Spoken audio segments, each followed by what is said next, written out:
നമസ്കാരം. കേരളത്തിന്റെ തദ്ദേശ ഭരണ ചരിത്രത്തിൽ സമാനതകളില്ലാത്ത അപൂർവവും ചരിത്രപരവുമായ ഒരു ചടങ്ങിന് വിയ്യൂർ സെൻട്രൽ ജയിൽ നാളെ സാക്ഷ്യം വഹിക്കും. വിവിധ ക്രിമിനൽ കേസുകളിൽ പ്രതിയായി നിലവിൽ ജുഡീഷ്യൽ കസ്റ്റഡിയിൽ റിമാൻഡിൽ കഴിയുന്ന BJP കൗൺസിലർ ആർ സുഗതന്റെ സത്യപ്രതിജ്ഞാ ചടങ്ങാണ് നാളെ ജയിലിനുള്ളിൽ വച്ച് നടക്കുക. സംസ്ഥാനത്ത് ഒരു ജനപ്രതിനിധി ജയിൽ മുറിക്കുള്ളിൽ വച്ച് സത്യവാചകം ചൊല്ലി അധികാരമേൽക്കുന്നത് ഇതാദ്യമായാണ് എന്ന പ്രത്യേകതയും ഈ സംഭവത്തിനുണ്ട്. നാളെ രാവിലെ കൃത്യം 11 മണിക്ക് വിയ്യൂർ ജയിൽ സൂപ്രണ്ടിന്റെ ഔദ്യോഗിക ചേംബറിലാണ് ചടങ്ങുകൾ ക്രമീകരിച്ചിരിക്കുന്നത്. തെരഞ്ഞെടുപ്പ് വരണാധികാരി നേരിട്ട് ജയിലിലെത്തിയാണ് നിയുക്ത കൗൺസിലർക്ക് സത്യവാചകം ചൊല്ലിക്കൊടുക്കുക. സാധാരണഗതിയിൽ കൗൺസിൽ ഹാളുകളിൽ വിപുലമായ ജനപങ്കാളിത്തത്തോടെ നടക്കുന്ന ചടങ്ങാണ് ഇത്തവണ ജയിലിന്റെ കരിങ്കൽ മതിലുകൾക്കുള്ളിലേക്ക് മാറുന്നത്.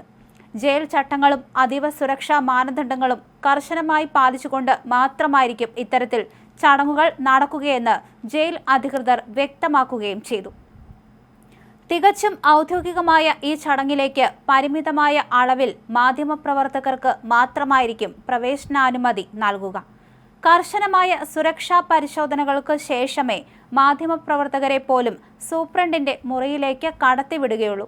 തടവിൽ കഴിയുന്നതിനാൽ സത്യപ്രതിജ്ഞയ്ക്ക് നേരിട്ടെത്താൻ സാധിക്കാത്ത സാഹചര്യത്തിലാണ് ജയിലിൽ വെച്ച് ചടങ്ങ് നടത്തുന്നതിനുള്ള നിയമപരമായ സാധ്യതകൾ തേടിയത്. തുടർന്ന് ഉയർന്നുവന്ന നിയമപരമായ തടസ്സങ്ങൾ നീങ്ങിയതോടെ കോടതിയുടെ പ്രത്യേക ഉത്തരവിന്റെയും ജയിൽ വകുപ്പിന്റെ അനുമതിയോടെയും അടിസ്ഥാനത്തിലാണ് ഈ അസാധാരണ നടപടിക്ക് വഴിയൊരുക്കിയത്. കൗൺസിലറായി തെരഞ്ഞെടുക്കപ്പെട്ട വ്യക്തിക്ക് സത്യപ്രതിജ്ഞ ചെയ്യാനുള്ള ഭരണഘടനാപരമായ അവകാശം സംരക്ഷിക്കുന്നതിന്റെ ഭാഗമായിട്ടാണ് ഈ തീരുമാനം. അതീവ സുരക്ഷാ മേഖലയായ വിയ്യൂർ സെൻട്രൽ ജയിലിൽ നടക്കുന്ന ചടങ്ങായതിനാൽ വൻ പോലീസ് സന്നാഹത്തെയാണ് സുരക്ഷയ്ക്കായി നിയോഗിച്ചിരിക്കുന്നത്. ക്രമസമാധാന പ്രശ്നങ്ങൾ ഒഴിവാക്കുന്നതിനും ചടങ്ങ് സുഗമമായി പൂർത്തിയാക്കുന്നതിനുമുള്ള എല്ലാ ഒരുക്കങ്ങളും ജയിൽ അധികൃതരും പ്രാദേശിക ഭരണകൂടവും ചേർന്ന് ഇതിനോടകം തന്നെ പൂർത്തിയാക്കിയിട്ടുണ്ട്. സുഗതന്റെ 2 ജാമ്യാപേക്ഷകൾ നെടുമങ്ങാട് ജുഡീഷ്യൽ ഫസ്റ്റ് ക്ലാസ് കോടതി കഴിഞ്ഞ ദിവസം തള്ളിയിരുന്നു. മാർച്ചിൽ വട്ടിയൂർക്കാവ് വെള്ളക്കടവ് ജംഗ്ഷനിൽ വച്ച് അരുവിപ്പുറം കുളുമല സ്വദേശി പ്രശാന്തിനെ മർദ്ദിച്ച കേസിലും കാപ്പ കേസിൽ അറസ്റ്റ് ചെയ്യാനെത്തിയ പോലീസുകാരെ ആക്രമിച്ച കേസിലുമാണ് സുഗതൻ ജാമ്യഹർജി നൽകിയിരുന്നത്. കാപ്പ ചുമത്തി വിയ്യൂർ സെൻട്രൽ ജയിലിൽ റിമാൻഡിലായിരുന്നു സുഗതൻ.